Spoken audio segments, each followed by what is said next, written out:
Generally दिनैनि नैबे दिना मोनसे बयजोंबो गनायनानै लाजावथाव दिन।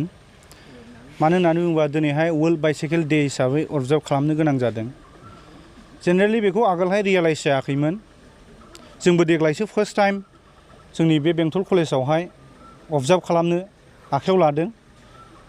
मानो होननानै बुङोब्ला दा गारि मटर बाहायनानै जोंनि इनभारमेन्टआ बारानिफ्राय बारा गुबुंले जानो हमबाय थादों।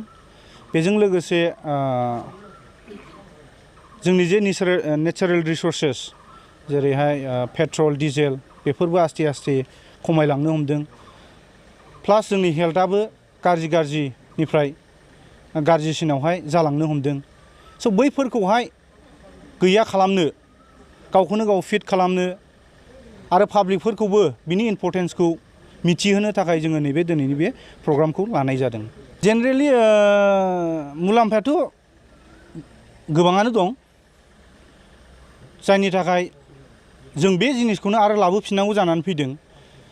आस्ते आस्तेनो जोङो बाइक गारि मटर कम्फर्ट जनाव थांबायमोन, खिन्थु दिनैहाय मा नैबे साइकेल सालायनाय एबा खामानि मावनाय बेफोरबायदियावहाय जों फैफिननांगौ जानानै फैदों बायदि रोखोम रिजननि थाखाय।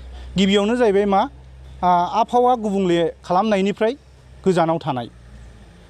जेरैहाय जोङो गारि मटर बाहायोबा साउन्ड पलिउसन, एयार पलिउसन, स' बायदि रोखोमनि इनभारमेन्टेल डिग्रेडेसना जानानै फैयो। स' बेफोरखौ गैया खालामनो थाखाय एबा खमायनो थाखाय जोङो बयबो साइकेल सालायनांगौ।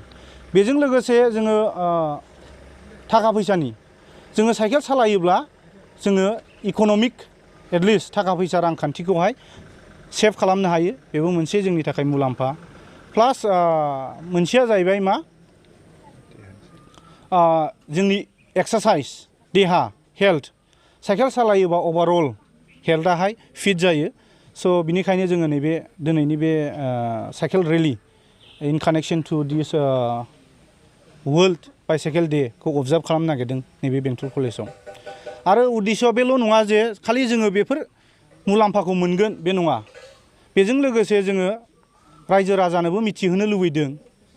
मानो होननानै बुङोब्ला जों एटिटिउड डेभेलप जानायजों लोगोसे गुबुनफोरखौबो एवेयारनेस होनायासो जोंनि मेन थांखि। जाहाथे बिसोरबो नैबे साइकेल सालायनाय फारसे बांसिनै बांसिन नोजोर होयो।